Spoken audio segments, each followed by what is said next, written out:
session that has a match-telling title that I hopefully summarizes what we will do in the next 75 minutes, which is political microtargeting under investigation, lessons from 2019 campaigns. Although I can already advertise that we will do more. We will not only look back at what we have learned about the very use and the nature of political micro-targeting in recent years, not maybe just the last year, but also previous years. But we will mainly, I hope, actually look forward towards the upcoming regulation on the internet platforms, where one of the aspects, hopefully, will be regulating the targeting, not only political targeting. But that is still to come. Let me introduce myself and my panelists. My name is Katarzyna Szymielewicz. I'm a co-founder and head of Panoptykon Foundation based in Warsaw. As Panoptykon, we have been doing for the last 10 years a lot of work around surveillance, including the targeting and profiling and whatever happens behind the screens online. So we've done both investigations and lobbying and advocacy around these issues. I'm also on the board of European Digital Rights. With me today, I have a wonderful, diverse panel, starting from my right, Professor Colin Bennett, University of Victoria, currently researching the capture and use of personal data on voters by political parties in Western democracies, but obviously known here in this circle for many, many other works he has done. Thank you, Colin, for being with us. Then we have Brandi Geurkink from Mozilla Foundation, a campaigner working on political microtargeting as well, involved, among other things, in creating recommendations around effective advertising API in social media. Thank you for being with us, Brandi. On my left, Paolo Cesarini, the head of Media Convergence and Social Media Unit at DG CNECT European Commission. Paolo has been leading the multi-stakeholder dialogue that has led to the Code of Practice. The Code of Good Practices adopted by all major internet companies that was supposed to fight disinformation, but also included clear recommendations on transparency of micro-targeting. Thank you for being with us. We are officially still waiting for Hielke Hijmans from Belgian DPA. I hope he will be joining us whenever he is ready. Okay. One thought I have at the very beginning of this discussion is that in the same room 2 years ago, I recall quite dramatic panel where we discussed the question whether democracy will survive the big data and the political micro-targeting, as back then it seemed to us relatively new phenomena that were quite scary, that seemed quite scary and quite beyond our control. I feel today the energy of the room is very different. The whole conference is looking forward at how to regulate AI. We no longer ask this somewhat dramatic questions whether we will survive, what happens with our data and profiling online. Is it that we just got used to this and started accepting that certain things are done with data and we have to live with it? Or is it because we actually found ways of managing the flow of data online and we feel more confident that we are in control? I think our panel will try to explore this. Is it that we really have reasons to feel more optimistic and simply look forward towards new regulation coming up? Or should we feel much more scared and concerned about micro-targeting as we feel, at least in this conference today? I don't have a clear answer on this. Panoptykon has done some research last year and I will refer to this research later. But first, I will ask Colin to share his lessons from Canada, where we can also look at examples of micro-targeting and, yes, lessons learned from self-regulation.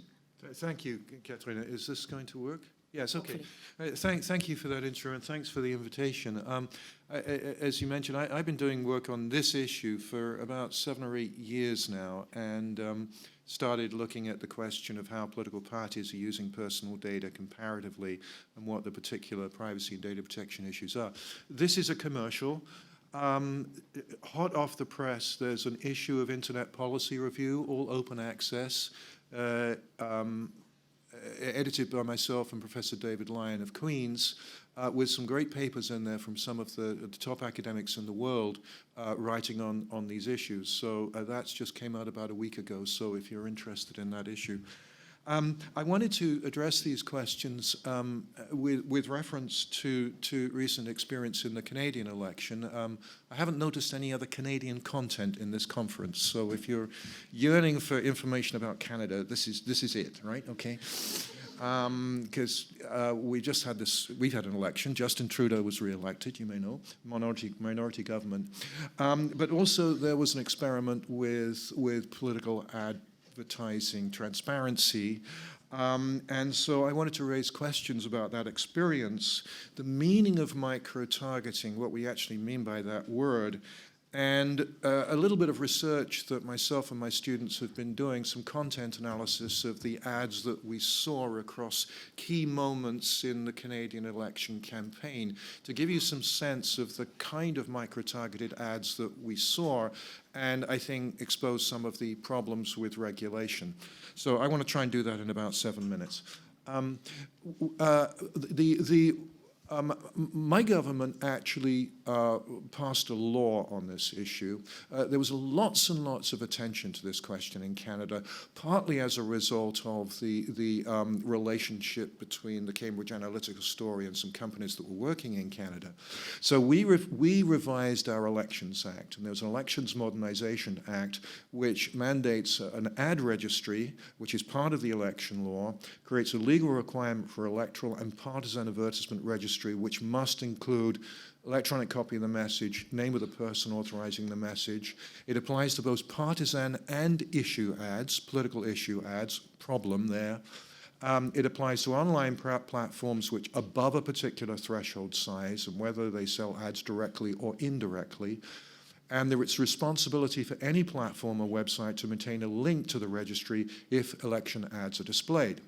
And there were certain administrative fines, etc. Now, the effect of that law was to essentially, most platforms said, oh, we're not going to comply with this. We're not going to do this. And they just didn't run political ads. So Google didn't, Twitter didn't, the others didn't, but Facebook did, because they were already sort of working on their ad library. So Facebook responded as follows, and I think this is familiar in other countries as well, but it was part of a larger election integrity initiative to try to monitor whether there have been any disinformation or fake news or problematic, suspicious actors in our election. And so far, I have to say, there's not a huge amount of evidence of that. Either that's because Facebook's monitoring was really, really effective, or because the Russians really don't care about Canada. But I don't think the latter is true. So we're still sort of working out what's going on there. Anyway, there you can see what the ad registry looked like from a Canadian perspective. Age and gender, how many people saw the ad, the province where they were located, just the province, not the city. That's relevant. When the ad was run, how much was spent, who paid for it, the total amount spent on the campaign. And I should say that we have some pretty strict spending limitations in Canada in our elections. And so a lot of this was about enforcing that, right? So one of the difficulties here, and I'll just put this out straight away, is what problem are we trying to solve here, right? Because there's a lot of problems that these instruments are trying to solve. So myself and my students took a sample of ads across different stages of the campaign, and the question was, how much micro-targeting is actually going on, and what do we actually mean by that? So I'm just going to give you a couple of examples, I think. Oh, I'm sorry, before I go there, one other relevant thing is this. Our political parties have been developing and voter relationship management systems for a very, very long time, at least 10 years. And this is an example, and they're very, very open about this, of our Liberal Party, our governing party, which runs a platform called Liberalist. And Liberalist takes the voters list, right, and they then supplement that with all kinds of other information that they get through voter contact and other third-party information, et cetera, et cetera. So I think this is a huge difference between North America and the UK and European societies, because this system knows far more about the electorate than arguably any social media platform does. So it's the interaction between this and our social media platforms which is of key interest to us in Canada and other countries concerning regulatory issues. And if you just look at the bottom there, the bottom bullet point, they're quite explicit that this system will allow them to develop micro-targeting and demographic-specific messaging, right? They're absolutely open about that. So just a couple of examples. So this is an example. What I'm interested in is the relationship between geographic distribution of the ad, 1, the demographic, 2, and whether or not there's a clear policy message. And I'm opening that question as to whether or not that is micro-targeting. Here you have an example of an ad that's put out by our Liberal Party against the Conservatives. That's the Conservative leader, and he's talking with the Conservative leader of Ontario. And you can see there that there's a specific demographic that is targeted. There's 2 provinces where and there's a clear policy message, right? Now, from what we've found so far, the number of ads where all 3 of those variables are present is actually quite a minority, right? But I think you could say that if you have all those 3 things going on, that even though you don't really know what's going on, through the Facebook algorithms, you can say that that is probably a definition of micro-targeting. Here's another example. This is a Chinese language ad, which also, and the translation of that is the Liberals intend to legalize hard drugs just like they legalize marijuana. You may know that we legalize pot in Canada. And this is a Conservative ad saying, if you vote for the Liberals, they're going to legalize hard drugs as well. Absolute nonsense, complete false information.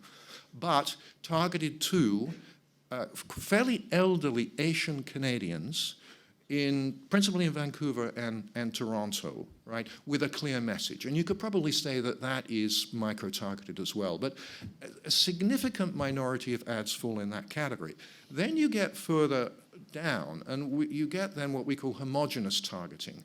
Large-scale targeting, and here the impressions are over 5,000 ads, focused on a clear demographic, in this case women, with a clear policy message having to do with tax-free maternity leave, but no geographic specificity across the entire country, right? Is that micro-targeting? You have a clear policy message, you have a clear demographic that it's targeted to, but it's across the entire country. And then if you continue out, and we haven't finished this research yet, and we're trying to do a more accurate typology. This is Justin Trudeau talking with Barack Obama in Montreal. Barack Obama is very, very popular in Canada, particularly in Quebec. But here you have a focused message in Quebec, and you'll notice this is in English, right? So it's to Anglophone Quebecers, but across an entire demographic range, right? So is that micro-targeting? I don't know. We're not really getting that information. Anyway, when we finish the research, we're going to try and do some more specific categories here to assess the extent to which micro-targeting is actually happening, what we mean by it, and where the risks actually reside in terms of the sensitivity of the data and the particular responses that people might have. So just conclude, right? Okay. It's a term that's used indiscriminately, and we use this term political micro-targeting to apply really to political micro-targeting. And I'm wondering exactly what it means and how we're distinguishing that from other forms of online behavioral advertising. And the level of precision obviously varies dramatically across demographic, locational, and policy messages. I think our approach did increase transparency for the ads from major parties, but also from the third parties that were communicating advertisements. That's something that I won't get into, but there were a number of third-party ads, and that produced some transparency about who was doing that. But The law had the effect of giving Facebook a virtual monopoly on online political advertising, as other platforms decided they could not comply or did not want to comply with the registration requirements in the time they had available, and there wasn't a lot of time. It's very difficult to determine how much of this advertising is in fact as a result of the customized lookalike audience functions that Facebook actually provides to its customers. And then there's this obscure relationship between the voter relationship management systems of the political parties, which exist in Canada and in the United States and in the UK and in Australia and other countries as well, but not in continental Europe as I understand it, and the Facebook advertising, which leads me to my final conclusion that in countries where political parties are not governed by data protection regulation, as they are not in Canada, they have sort of fallen through the cracks of our regulatory regime, and as they're not in places like Australia, then the increased transparency of online political advertising must be matched by enhanced data protection. But that is also a lesson for European DPAs as well, because my concluding comment would be that with the exception of the CNIL and the ICO, up until very recently, the European DPAs have not really paid a lot of attention to this whole issue about how personal data on political opinions is, in fact, processed in European elections. It's changing. I'd be interested to hear what the European Commission is doing on this now. But that needs to change, because that is one huge part of the puzzle here in terms of better election transparency and integrity. Thank you. Can I have it?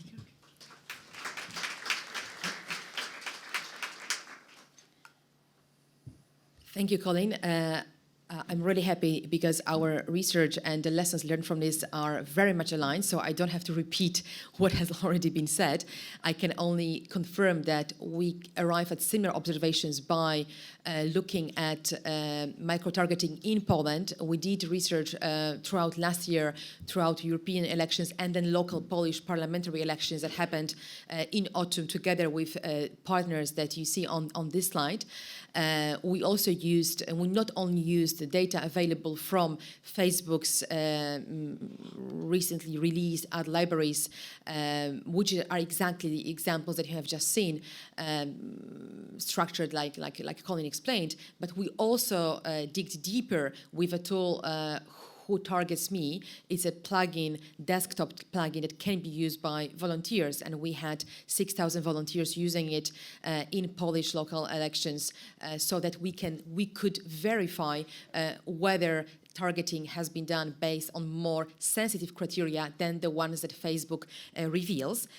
Looking at general picture, we saw something like this. We saw that if you analyze the scope, the reach of ads that are bought by political parties on Facebook, and if you analyze budgets spent on these ads, you can say that they are micro-targeted, because both the reach and the budget for most of the ads are quite small. Yes, you see these darker points towards the center of the graph. So analyzing clean data, you would be guessing that most of these messages should be micro-targeted. Otherwise, it makes little sense to send them to very limited audience with very small budget. But what is the reality? We have exactly the same. We got across the same problems as Colin in his research, that just by looking at demographic information, by looking at official data provided by Facebook, we cannot really say what exactly was the logic of the targeting, what was, if at all, the hidden feature of that specific audience that somebody who did the targeting had in mind. And in this context, the more helpful information came to us through the plugin. If you look at these categories compared to categories that Colin just presented, showing us examples from Facebook's official ad library, you see that, in fact, for the same messages, digging deeper, we are able to find, using Facebook's own data, but the data provided with the user interface, the why am I seeing this feature, we can understand slightly better what could be the interests of this particular audience that the targeting agent, the political party, or people hired to do this job actually had in mind by sending the ad to female or male audience, or younger or older, or people living in this particular location or another location. But even seeing a deeper picture like this, we still know what we don't know. So we still know that Facebook is only telling us what it's willing to tell, the very non-controversial, even with this red markup we added to signal potential controversies. Still, we do not find any evidence of what we were afraid to find. So the targeting based on psychometrical features, on deeply sensitive data like a health condition or mental disorders or depression or the level of neuroticism. So all the sexy examples that have been discussed in these circles for the last 3 years based on Cambridge Analytica scandal, we were not able to identify examples of that type of targeting in Poland, which does not mean that we don't have them. It means we do not have data that would prove that this is happening. And that's exactly confirming what Colin said before. We need to go deeper in the targeting criteria. Based on the research we did, on the research I hear from other groups, an excellent paper prepared by researchers from EVIR in Amsterdam, co-authored by Paddy Larson, Jeff Oslos, and a couple of other researchers. I'm sorry not to have all the names here. Platform ad archives, promises, and pitfalls. We came up with 3 statements for discussion today with the panel and with everybody in the room that deserve attention and hopefully could inform political debate in Europe this and next year when we will be working hopefully on platforms regulation. Statement first is quite clear. Platforms should offer users at least the same targeting information than they offer to paying clients. Today, if you go to Facebook as paying client, as advertiser, you find far more sophisticated interface to play with than you find if you go as user. All the information we have available is very limited to the information Facebook believes people deserve to receive, but it has little to do with the real targeting potential of this platform. So we want to at least level the playing field between users and the advertisers, so that users see exactly the same information as the person or entity that was targeting them. So that will be the first proposition for discussion. The second proposition for discussion is the following. Ad archives should actually cover all ads. Why so? First, because the definition of political is quite subjective, quite controversial, and depends a lot on the platform and its current practice. At least in Poland, we were not able to identify political ads, clearly political, that would not end up in the library. But in other countries, including US, I've seen research confirming that there was significant discrepancy, either false positives or false negatives, but both problems existed. But there is also another reason for this, which is that advertising in general is manipulative, can create dangers like exploiting people's vulnerabilities, hidden features, mental health problems, and other issues that we might like to protect from being targeted and not exploited. And we can only see this by seeing all ads, not only political ads. And the third statement for discussion today is that the previous 2 will not be solved by self-regulation. We have already seen what can be achieved with self-regulation, both in Canada and in Europe, with the Code of Good Practices. And at least, I think in this circle, we feel ready to say that we need some regulation, but obviously not every aspect of this very complex game can be regulated by regulation or directive, which is possibly will never be detailed enough to capture all the sensitivities here. So maybe we need a clever mix of both. Do we? How exactly mix it? What exactly can be injected into the upcoming Digital Services Act? This is the third question for discussion to my distinguished panel. Can we start with Paolo this time? Okay. Please share with us your comments and views on this. Yes, let me very briefly, first of all, to recall what are the main lessons that we have been drawing from the experience gained through the implementation of the Code of Practice, which is a quite recent experience, and which has been implemented in particular in view of ensuring the integrity of the European elections the last May. I think the lesson learned was basically that the creation of ad libraries for political ads, it is a useful tool, it is a necessary tool. The way it has operated, however, needs serious improvements. In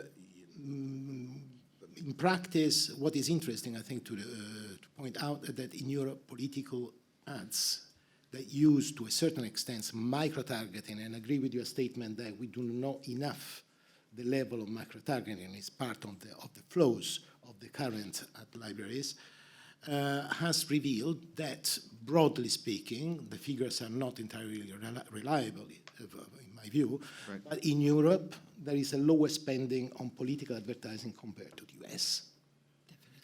Definitely lower.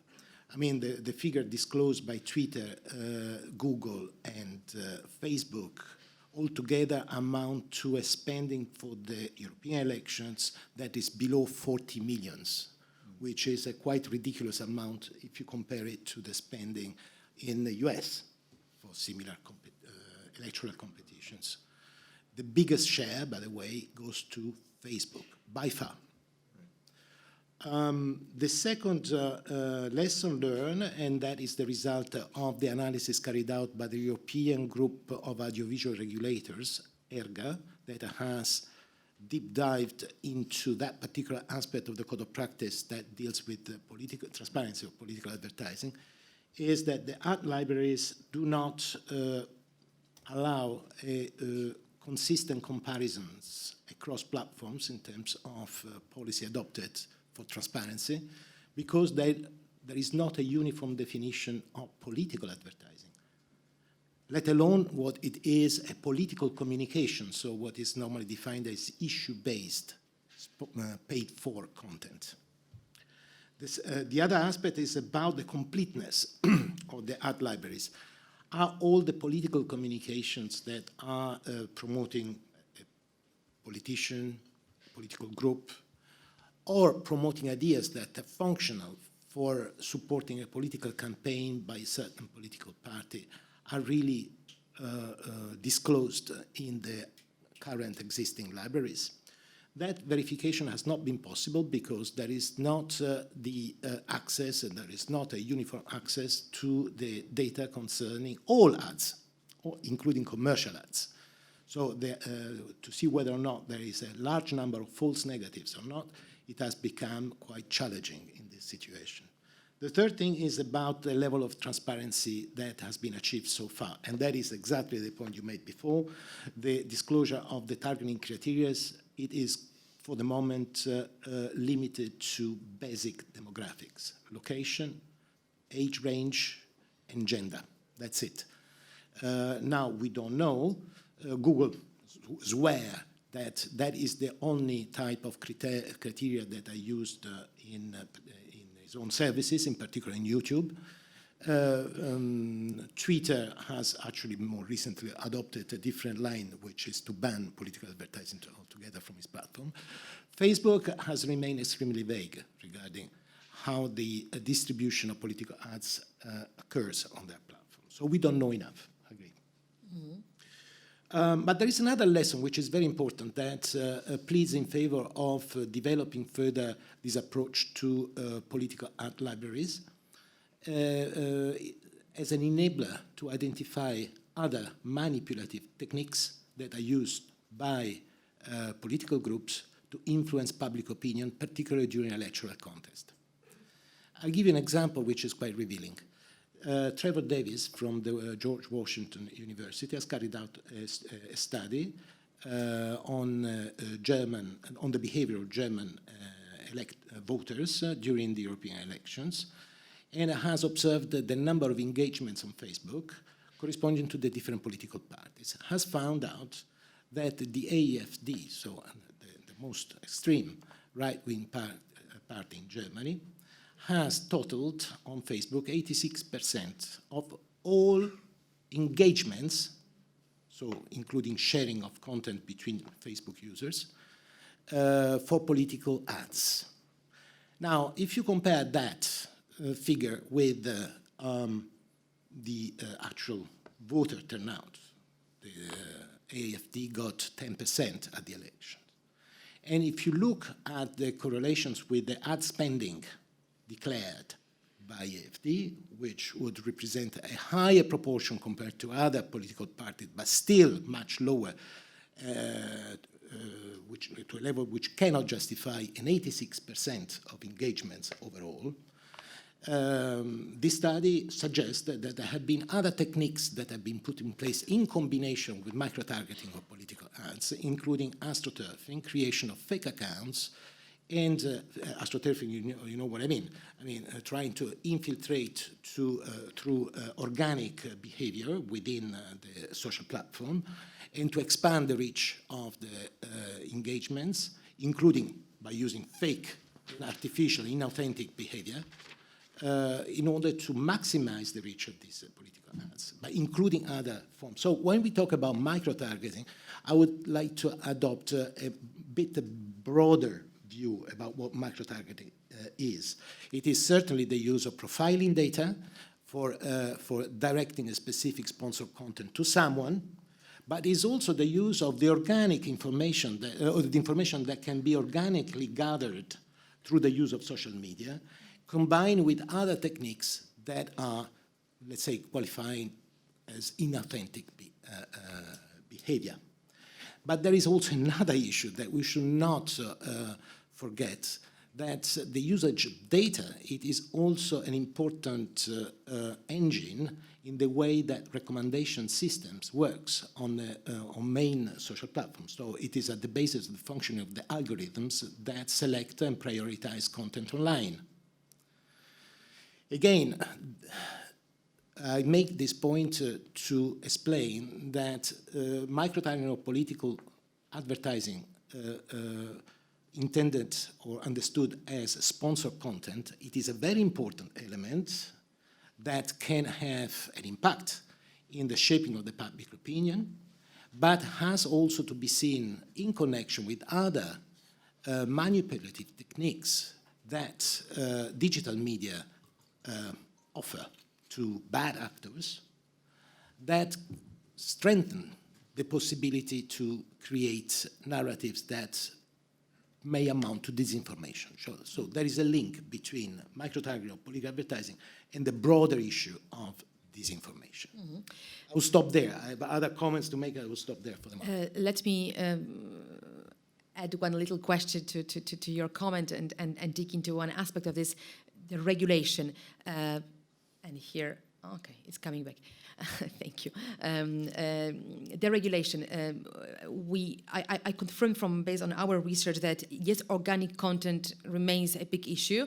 It can also be targeted, at least certain groups can be excluded from seeing organic content. So we cannot, by no means, we cannot ignore what happens beyond the targeted ads. But when we are talking about regulation, and that's one of the key questions I'm posing for discussion today, can you imagine any form of regulation for Facebook and similar platforms that concerns organic content and somehow reveals what happens with the organic content? Well, I believe that we need to have a holistic approach and a problem-driven approach to the question of disinformation. I think there is a lot of similitude, analogies between political micro-targeting and behavioral commercial advertising. There are a lot of analogies, but there are also very important differences. Let me say a few words about it. In both cases, whether political or commercial, the advertising applied online with the usage of specific criteria that identify segment of the population that are the most receptive for that particular product, of that particular message, increase in the commercial context brand loyalty, in the political context voter loyalty. It's very similar. Yep. Another advantage, let's say, of targeted advertising is that by using correlations between characteristics across groups, which are similar across groups, you can increase your customer bases. You can expand your customer bases. You can do more business, so useful for business. If you look at the political side, certainly there is a strong incentive for any politician to expand voter support, so to gain consensus through voters which were not voting for the particular party so far. But then it can involve issues which are very sensitive, like profiling, using sensitive data for political profiling. So basically entering into an area which is extremely sensitive and where commercial advertising is less exposed, a risk that is less prominent, let's say, for commercial advertising. But I would say more importantly, there is the consequence. The profiling is not an end in itself. It helps to customize the message, to personalize the message. Now, if you personalize the message to sell a car or to sell a pair of shoes, well, you are under very strong constraints from the brand owner perspective, which is to respect the identity of the product that you want to launch on the market. The risk of conflicting or contradictory or different messages is reduced.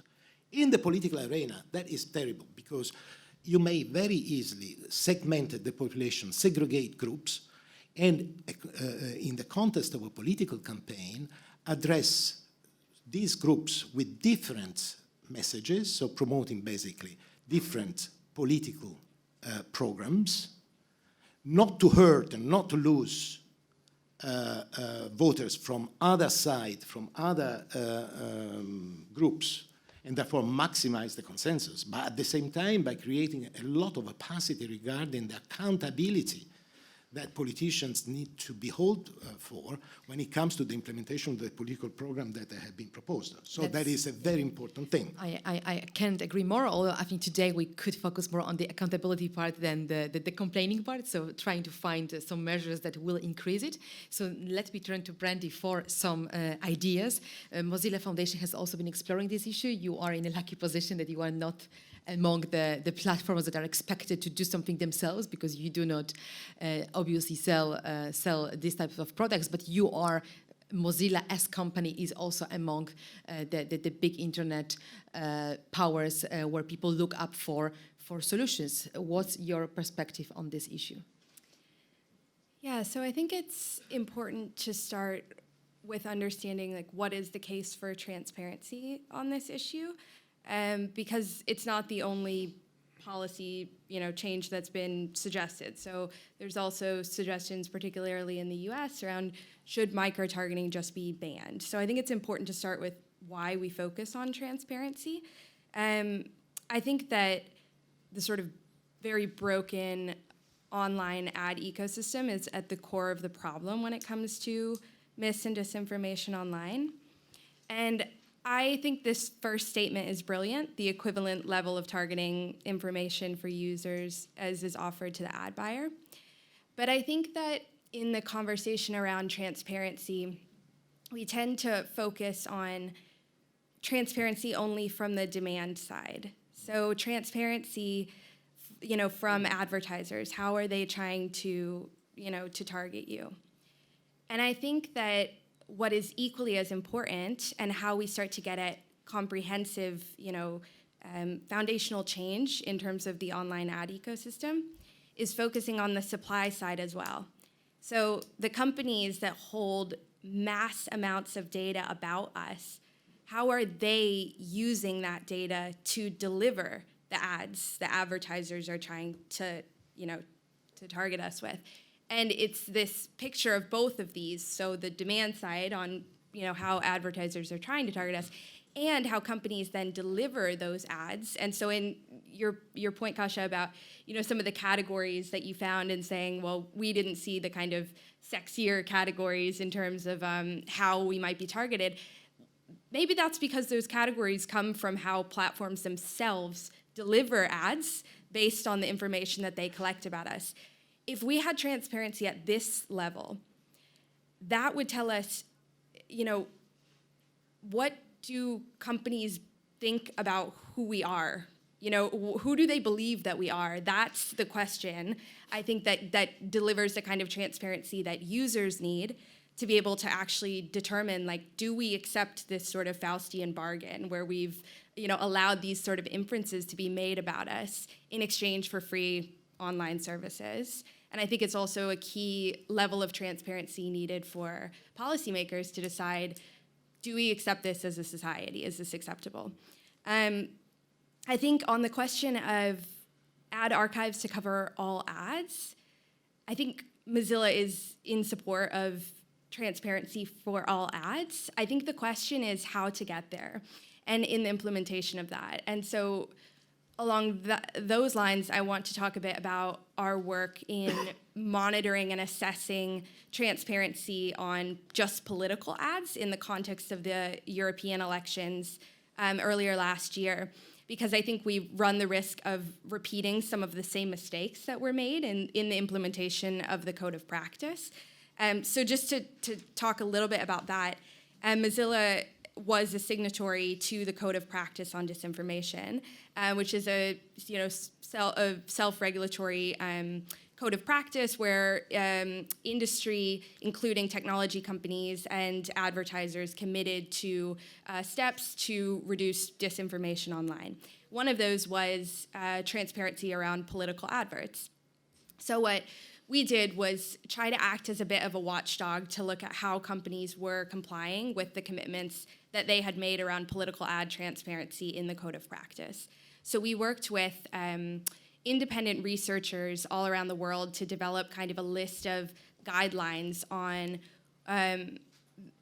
what does a good political ad library and and the API, which would be used for more in-depth research by independent researchers, journalists, et cetera, to really understand election influence and monitor elections. We looked at, we tried to identify what would a good ad API look like. And then when Facebook and Google released their ad libraries and the APIs, we assessed it based on these guidelines. And what we found is that they were not fit for purpose. Beyond that, and I'm going to focus particularly on what we found with Facebook's, because I think in the context of what's been said around Facebook accounting for the most in terms of ad spend, and in the context of the Canadian election and Facebook having sort of the monopoly on this, it's really important that not only was the ad archive not sufficient in terms of what it included, but it was rife with bugs, errors in how this worked. So 8 days before the European elections, an engineer at Mozilla was unable to pull any data whatsoever from the ad library, the API, right? Then, and in conversations actually with developers at Facebook, which were subsequently published by the New York Times, the response back from the company was, this is not a priority for us to fix at this time, 8 days before the election. So then fast forward to a few days before the UK general election in December, the ad library broke, so 75,000 ads went missing. This was totaling over £7 million in ad spend. And so I think these lessons are like political ad transparency, which should be low-hanging fruit. That's been an uphill battle. So is it a good idea to, put millions of more ads into these broken ad archives and say that that's the solution? I would argue no. I think where we're at in terms of finding solutions is really learning from the lessons that we found in the implementation of the Code of Practice and how that kind of transparency is actually delivered. And to just end on one final thing, one of the tactics that we've noticed, I think in assessing the implementation of the Code of Practice and other legislative vehicles is a tactic used by companies, which is saying, we can't make data accessible on some of these issues because of privacy concerns and personal data rights. At Mozilla, we think that transparency and data protection are complementary values. They're not competing values. But I think that that's been a tactic used by companies to kind of, the conversation gets shut down at that point. And so I think what's really would be necessary in terms of developing solutions on this is to have more in-depth conversations. So companies should provide examples on like exactly what data are you talking about? What are the concerns? Which vehicles, like laying it out. And then I think as a response to that, policymakers should use that to provide additional guidance on what is possible in terms of data access for public interest research with regards to the GDPR. So I think it's going beyond kind of relatively surface level conversations about, like, let's say transparency for political ads versus transparency for all ads, and actually look at how any vehicles to implement it, whether it be legislative, self-regulatory, would actually be assessed in their implementation. That's a really important thing moving forward. Thank you so much for going deeper on solutions. I hope that we will stay on that mode in the last, not even half an hour of our panel. I'm looking at my dear audience, and I will check in a minute how many of you want to comment, share your views with us. But in the meantime, Hielke has joined us. Welcome. We will obviously invite your comments as well. Do you want to have them now, or you need some time to settle? I could say something. Maybe I will repeat. I'm very sorry. We had an urgency in the office, which Sure. Made it difficult for me to come in time. So thank really you for making effort. Just one point to back what Brandi just said. If we implemented GDPR in full, we could at least have the information that you frame as what the platforms think about us. That part is still missing from the picture, only because Article 14 and 15 of the GDPR tend to be quite difficult to be implemented in practice. I mean, if we do ask platforms what they think about us, we receive very basic information similar to what we presented today, while we have reasons to believe that they actually think of us much, much more and much, much deeper. So that could be a field for improvement under GDPR, even without moving to new regulations. But then let me turn to Hielke with the same questions. You can see on the screen the three propositions that we are discussing as a way to move forward with regulating or essentially dealing with the issue of political microtargeting. What would be your propositions or your take on this way forward? Let me start by saying that I'm a member of the Belgian Data Protection Authority. We had a few cases on smaller things, not really on microtargeting, but similar issues, where we imposed a few sanctions on the abuse of databases by holders of public mandates, like mayors of cities, who used public databases for their own election purposes. It's something which happens a lot, which is quite annoying, which is less a different way than real microtargeting, but I think it's also good to mention this, that at all kinds of levels, data is used to influence elections, and not in an always transparent and fair way. Let me then go to in that context, what we were talking, I'm trying to look from the perspective of GDPR, as you requested me earlier. Purpose limitation, and change of purpose was the big issue there, our angle to address these issues. There is a link, I think, with the more sophisticated use of personal data for micro-targeting purposes using social media. And I think from the perspective of the GDPR, for me, is especially important to think about fairness, transparency, so the most important principles. One could argue, when I look at the law, that as a starting point, a political party of political candidates, they will have normally a legitimate interest in micro-targeting. But when they do so, they should be able to address a number of criteria which are imposed by the law. I think anyone, also in the offline world, is when you go for elections, you want to target specific people. So in itself, that's not the problem, but the problem is how to do it in a fair and transparent manner. fairness is always important, I think. But let me talk about transparency. Crucial, I think, for me. For example, but it's also in other areas important. It's always important to be transparent when you target people also outside of the political area. For instance, I thought about examples where people, for instance, rent an apartment and then target only specific people, and then using algorithms which only select, for instance, males over the age of 50 years old, for instance, to have quiet people and etc. So those things are happening. Let me say that when we talk about transparency, I think the first important issues which you have to deal with is to define the transparency requirements in this micro-targeting context for political purposes. So what exactly should be revealed is the question by tech companies or others to their users and to the broader audience. I think I made a list of a few elements of transparency. I think the first element is that when a message is sent, it should be clearly shown that the message is the result of micro-targeting. It should be really mentioned that this is the result of micro-targeting, so that not everyone in a country or in a certain constituency receives the same message. That should be an essential element of this message.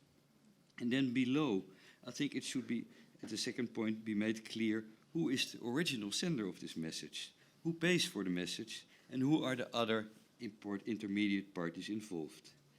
The third element should be, in my view, it should be made clear what parameters were selected the target group. On what basis were people targeted? Is it income, age, gender, or even more sensitive things like health or maybe browsing history? Those elements should also be part of the transparency requirement in order to become legitimate. Fourth point, in my view, it should be made clear on what basis the targeted individual is included in the target group. In other words, what does the sender or the originator, the party from who the message originates, know about me as an individual? That's another element. The fifth element, I think, is that the trustworthiness of the source of information should be revealed. Let me explain that a bit more. If, for instance, a message contains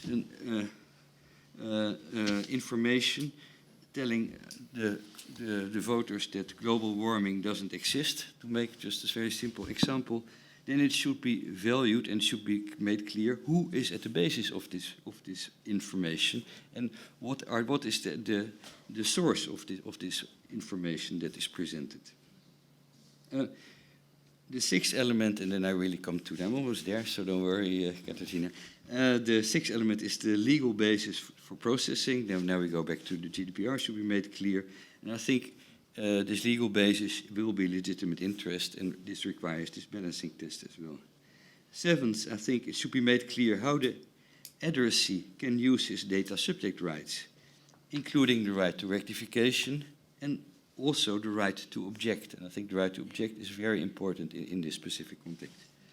Finally, in my view, metadata, such as how long will data be retained, and a few other metadata should also be part of this communication.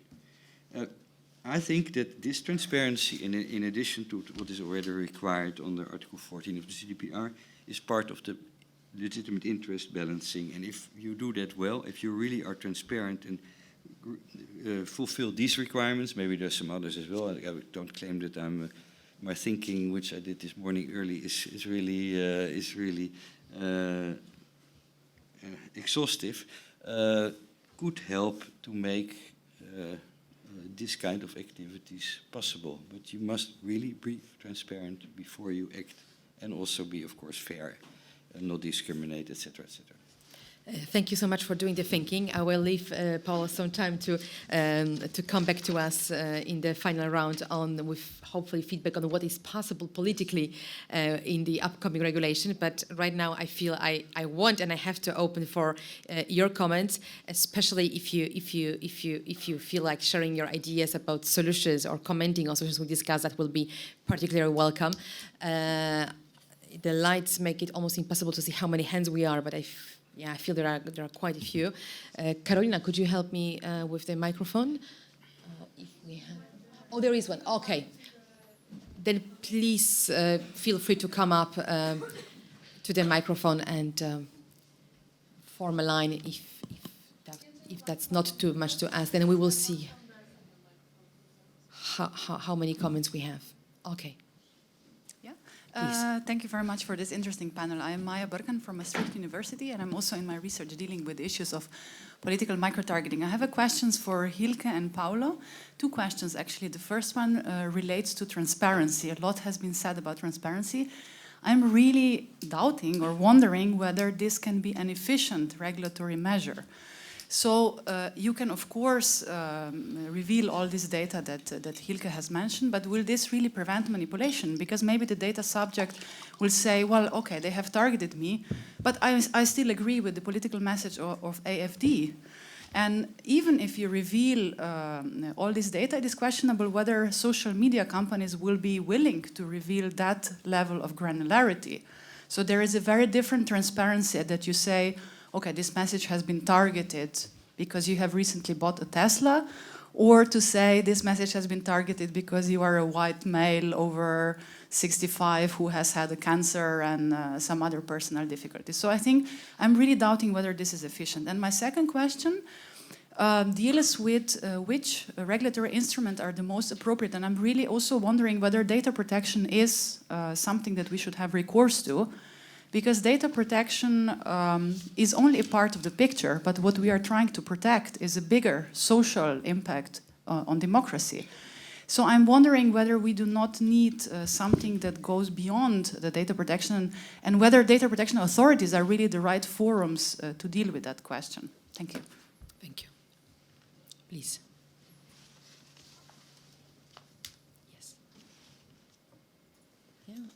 Do we have 2 microphones or 1? I cannot see. 2. Okay, so then we will be changing. Yes, please, the other microphone. Me? Yes. It's a question for Colin. I noticed in your criteria for the definition of micro-targeting that you didn't distinguish between ads that contain disinformation and ads that don't contain disinformation. I'm just wondering if that was a conscious decision and your reasoning behind that. And you still think that if the ad doesn't contain disinformation, that it can still be detrimental? Sorry, I didn't quite get the last bit. Oh, sorry. Just if the ad doesn't contain disinformation, do you still think it can be detrimental? Sure. Mm-hmm. Thank you. Hi, so I'm Moina Goga and I'm a computer scientist in France. So I would like to talk about solutions. So what we did in my research group is that we developed a plugin similar with Who Targets Me, that it's monitoring the ads that Facebook users receive and they are targeting information. And we deployed it before the Brazilian elections in 2018, and we got about 2,000 users there. And what we discovered is that we developed an algorithm to detect political advertising. And what we discovered is that we are detecting 10 times more political ads than what they are on the ad library provided by Facebook. So from here, my question is who's responsible for enforcing the laws? Because advertisers need to declare by themselves on a voluntary basis whether they are sending political ads or not. And the legislation law, there are some laws regarding what information you need to put, what disclaimer you need to have in an ad. Like in Brazil, they need to put their tax number. But everything is done on a voluntary basis. And to the extent of my knowledge, at least in Brazil, Facebook doesn't have an enforcement mechanism to actually see whether advertisers are actually declaring their ads. So who's responsible for this enforcement? Is it Facebook because these advertisers are not complying with their terms of service, or is it the government that has laws on political advertising? And in this case, how governments would be able to enforce this, because they don't have access to all the ads and advertisers that are running on that platform. So this was the questions I had, and then I also wanted to just say that we have this plugin that it's also, we are developing, and it's available, and tries to provide some aggregate statistics about what Facebook thinks people are, like what you were saying, that we need to see how platform sees us. So we have some statistics around what advertisers and Facebook thinks about you, and you can search our archive of ads and all sorts of things. Thank you. We have to observe the time. I wish we had twice more, so I think we can have 3 more comments. The second microphone, please. Thank you. Hello, my name is Claudio Agosti. I'm a computer scientist. My issue is that I believe microtargeting is a 2016 problem. We already saw at the CCC last year that an investigation was unveiling how groups of people paid a few cents per like to spread the comments, make posts, and like content. And that is not a political microtargeting, but is a form of information pollution. We had to suffer the global psychodrama of the Russian interference to start to address the microtargeting, and that has not been enough to solve the problem, and now we already see that the problem is advancing. So the question is how we can be ready for the next evolution that the threat will take. Thank you. Mm-hmm. Thank you. Please. Hi, I'm Jesse McCroskey with Mozilla Data Science. Thanks for the fabulous overview of this very important issue. My question is that, from my understanding, there are really 2 layers of micro-targeting. The advertisers can select the criteria they want to target their ads to, but then the platform is going to make decisions about specifically which users to show those ads to, Right. which will often be based on optimizing the click-through rate or something like that. Most of what I've heard today is focused on that first layer. Do we feel that that second layer is also a threat in any way? Thank you. Yes, absolutely. Thank you for making it clear, yes.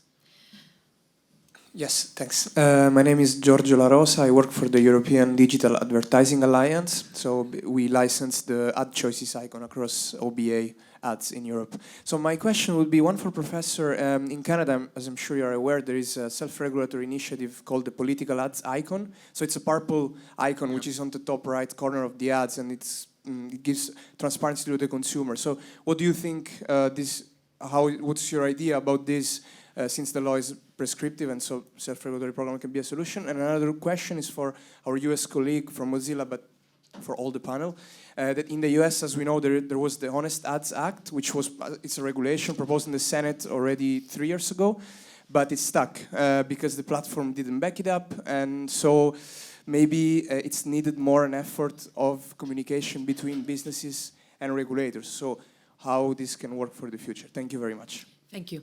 The last comment, please. Yes. Very quickly, it's to do with the relevance of if you use deep learning algorithms to choose, say, who to target, it will no longer be possible to say why any particular individual was targeted, and maybe that's something that could be thought about and commented on by the panel. Thank you for adding more problems on the plate. I'm already afraid we will not discuss, at least the Claudius and yours last comment on the advancement of these technologies. This is probably the CPDP 2021. I can promise we will try to continue this topic today. We only have 10 minutes left for closing remarks from the panel, and we will hopefully answer some of your questions. The rest maybe during the day. So who wants to go first, answering questions and also adding your closing remarks? Colin? Yeah, sure. Thank you. On the specific question about whether we included disinformation, the answer is no. Not because we're not interested in that, but because there's been plenty of research on that. I was interested in the question of just from the Facebook ad archive, what can we learn about what sort of micro-targeting was delivered by whom, when, And I think I can say quite confidently that the Liberal advertisements during the 2019 election were effective, particularly in the final 2 days of the campaign, and swung votes in key ridings in Toronto. Now, all of that is speculative, but you know, so we didn't really look at that issue so far. Anyway, on the issue of icons, yeah, why not? You know, it's another instrument. Put one up there. But I was at a panel yesterday about icons, and I learned that there's all kinds of icons out there for data protection. So I'm worried a bit about, you know, consumer fatigue of icons. I have two bigger points I'd just like to make in conclusion, if I may. What we're sort of seeing at the root of this problem are attitudes amongst politicians and candidates that they can win elections if they just got better data than the opposition, right? And you see that a lot, and this is facilitated by aggressive consultants and pollsters and so on and so forth. So it's not just a kind of platform issue here. It's a question of the demand. And in Canada, at any rate, and elsewhere, there's sophisticated data analytics that go on by our political parties, which say that we think we can win over just a few votes in that particular constituency if we target an advertisement to people who look like that, right? And then, so from our point of view, the key point in all of this is to establish really, really stringent data protection requirements to that particular part of the process, which does not happen in Canada and other countries, which should happen in Europe, but often doesn't in your respective countries. So I see that as a big part of the problem. Two other points here. And this is why political micro-targeting is so very, very, very different from commercial micro-targeting, because it speaks to political culture. It speaks to you as citizens of individual countries who are, maybe because of recent experiences of authoritarian rule, can be very, very suspicious of what politicians are telling you. So this whole issue is rooted in historical experiences, political culture, and whether or not you are receptive when a candidate comes to your door, knocks on the door, and says, vote for me. Now, we in Canada are pretty liberal about that and pretty open about it, and it's part of our practice, but I know in many European countries it is not. So this whole question about ad archives and political micro-targeting needs to be seen within that context as well. And further, finally, it also needs to be seen in the context of your specific sets of political institutions and your political parties and your electoral systems and all of that. Because one thing that we found, and I think is a general issue here, is that if you talk to people who work for political parties about this question, a lot of them are extremely resistant to the technologization of campaigning, right? And they see it has a huge effect on their ability to wage campaigns in their respective regions. And so it has a deep, deep effect not only on you know, who might win an election, but on the structure of your political parties and their effectiveness. So there's a whole sets of layers of questions about different political systems, which you know, all needs to be part of this conversation, and which, if you have a look at that issue of Internet Policy Review, you'll see written about. Okay. Thank you for adding more complexity. Oh, yes, we are aware of the time. Brandi, over to you. Be super quick. 2 minutes. To address the point about disparate impact or disparate enforcement of political ad policies globally, I think that's a really important one. I think that the example in Brazil is really, really on point. And I think that that's something that should be examined more, I guess, and we should place more emphasis on is like how is the enforcement of these policies working across different contexts is a question that we should ask and that we should pose to the companies that are responsible for at least their enforcement on that side of it. I wanted to address Claudio's point about being ready for the next big thing. I think that's how you put it. And I think One of the things we haven't discussed so much is organic mis and disinformation. I don't have solutions for that, unfortunately, but I think that some of the questions that we're asking ourselves with regards to how do you do transparency in the right way? How do companies be straightforward about the problems that they're having with access to data, providing data access for researchers? Those kinds of questions, I think, are going to continue coming up in whatever the next big thing is that we're talking about. So we should really take our time on trying to answer those. And that's kind of my final point with also addressing the Honest Ads Act. I don't work on policy in the US, so I can't speak to the specifics of the legislation. What I can say is that I think it's very important for any pending, regulatory efforts in any country to really analyze what the experiences are in other contexts of what has worked and not worked. So we've provided some examples about the code of practice and also what happens when you regulate and then Facebook has a monopoly on political ads in the case of Canada. I think all of these things are really something that policymakers should be considering when developing new legislation. Wow, sharp, 2 minutes sharp. Thank you so much. Paolo. Okay, picking up on some of the question and compounding them in my conclusions. Transparency, I think is right. It is not sufficient. It's not efficient if taken in isolation. It needs to be seen as one of the different forms of manipulation. The asymmetry in data access, which has just been recalled by Colin, is one of the forms of possible manipulation. Right. But I think we are facing here a broader issue, which is the pollution of political debates, and therefore the foundation of democratic societies to take decisions with the knowledge of the facts and with the convictions which are not steered by emotions, but by reflection, by thinking, by critical appraisal. So I think it's true. Also, the other comments which was made before, microtargeting is one of the techniques, perhaps 2016, by discontinuing, I think. And there are other forms of manipulation, the fake engagements that was mentioned before, and I think we need to take a holistic view. And to achieve a level of efficiency that provides a response, it is a question of how to deal with disinformation in general, how to see political microtargeting as one of these forms. And to go back to the recommendations that you put forward before. Yes, I think personally, but the evaluation of the code of practice is still pending. Therefore, I'm not conveying here any view of the Commission as such. It's a personal view.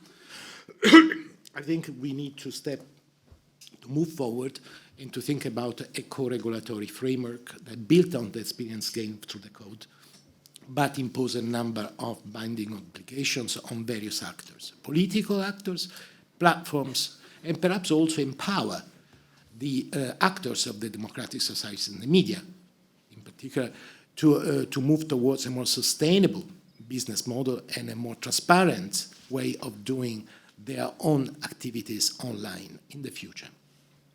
Well, in that sense, the issue about the usefulness of art libraries, it is for me out of doubt. I would caution, however, against the idea to have a one-size-fits-all, meaning that we could treat all ads, commercial and political ads, in the same manner. I think you're right, Colin, when you say that there's a tremendous difference in the two types of activities.